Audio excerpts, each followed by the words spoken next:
Happy Tuesday, everybody.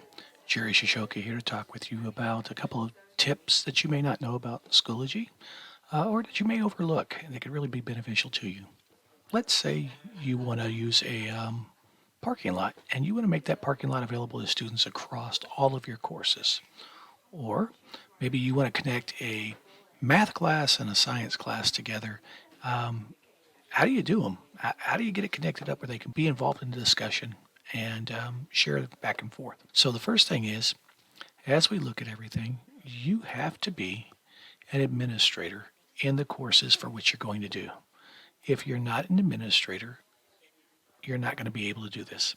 Secondly, you have to do this when you are creating the content originally. You can't go back to it afterward.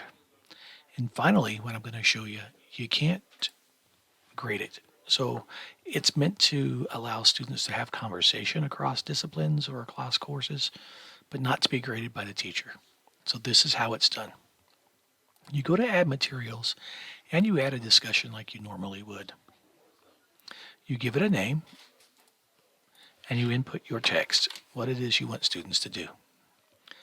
Remember just a moment ago, I said you cannot enable grading.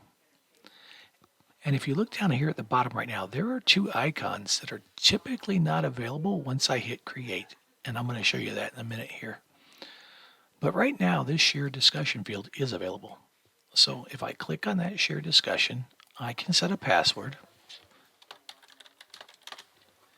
And I can make that accessible to any of my other courses.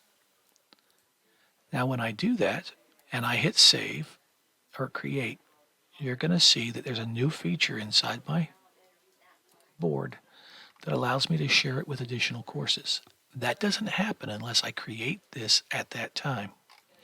So if I hadn't shared it immediately, what would have happened is here's that same discussion. I didn't share when I created it. And as you see, when I go back, those icons are no longer available to me. So this must be done when you create it. Now, if I go into my other course,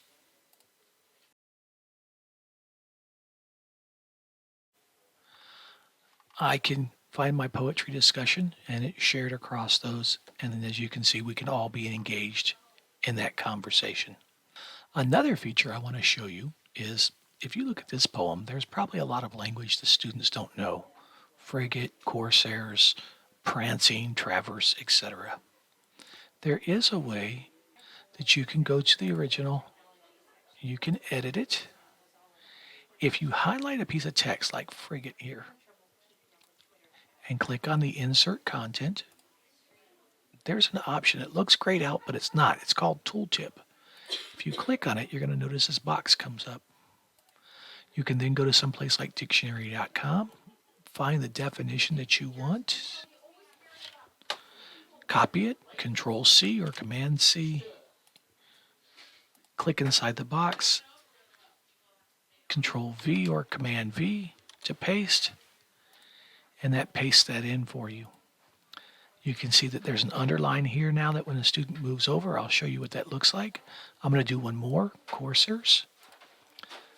Go to dictionary.com, highlight the text that I want, Control-C or Command-C for copy.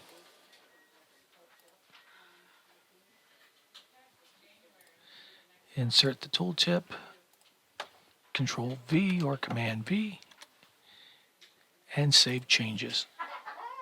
Now as a student goes over that, as you see as I mouse over it, there's the definition. There is the definition. So two quick tools to help you, help your students as they're working in your class, sharing. Maybe you use it for a parking lot where students' discussions can go back and forth and all students can help each other out. And then vocabulary as you work with students and they're working, how do you help those struggling readers out? Hope these are beneficial to you. As always, if you have any questions, feel free to reach out to me at my office.